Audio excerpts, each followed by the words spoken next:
Okay, we are now using our mochi that has been cooked, and we layered it, and after it was cooked and pounded, we layered it into this little bowl and let it get nice and firm, which it has. Now it's become a solid piece, and we can cut it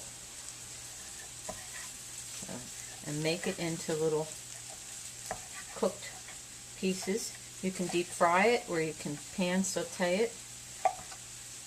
You can even boil it in a soup and it'll melt down and become creamy. So today we're going to use it in a saute, and we can top it with ginger and soy sauce and some scallions. Okay, we're going to sprinkle a little bit of toasted sesame oil onto the pan, and we want it, a little too much, but we'll see.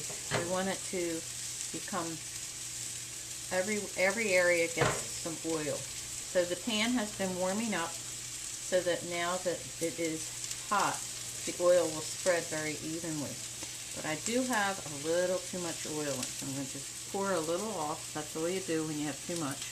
Easy to make a mistake. Okay, now the oil is hot. I'm going to turn it, it's on to a 6, medium, and then you put the, you can hear the sizzle. Potatoes going too. And now I'm going to put them all on the pan. Bring that one over so they get oil too. Each one gets oil. Some of that oil. So it's enough oil so that when the other side gets turned over, it gets oil as well. So there's a little bit for everybody when they turn over. So we're going to let this cook for a few minutes, and once they get a nice seal on the bottom and they're browned lightly, then we can turn them over. Okay, now we're going to turn them. They've been cooking for about 6 minutes on the one side. And you can see there's a nice little golden brown seal on that. And they turn very easily. Now they move across the pan so easily. And now we're going to put a little lid on them. You don't want to put them too close together because then they start attaching to each other, and that becomes difficult to separate them. They like each other. There. So put a little lid on, and that's going to make them puff up and become beautiful. You'll see.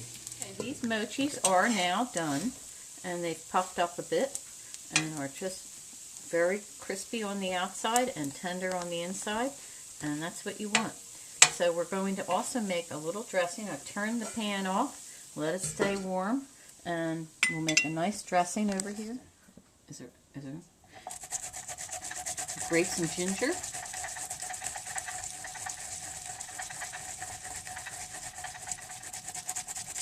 You can use any grater you want, but this is a nice ginger grater made for that reason.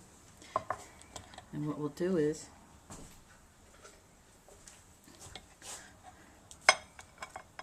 take some of this ginger,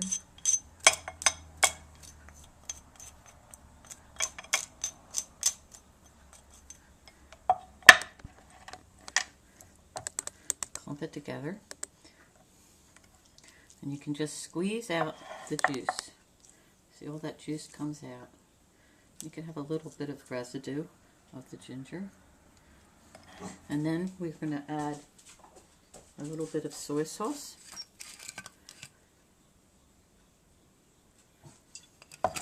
And some cornstarch.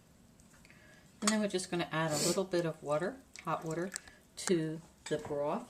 So it's not just straight soy sauce, that can be a little harsh. And this way it helps metabolize that salt in the soy sauce. You can adjust your amount according to your own taste. And we have a little scallion here that we just want to add to it. Just real thin sliced. And add to the broth. It gives it a little flavor.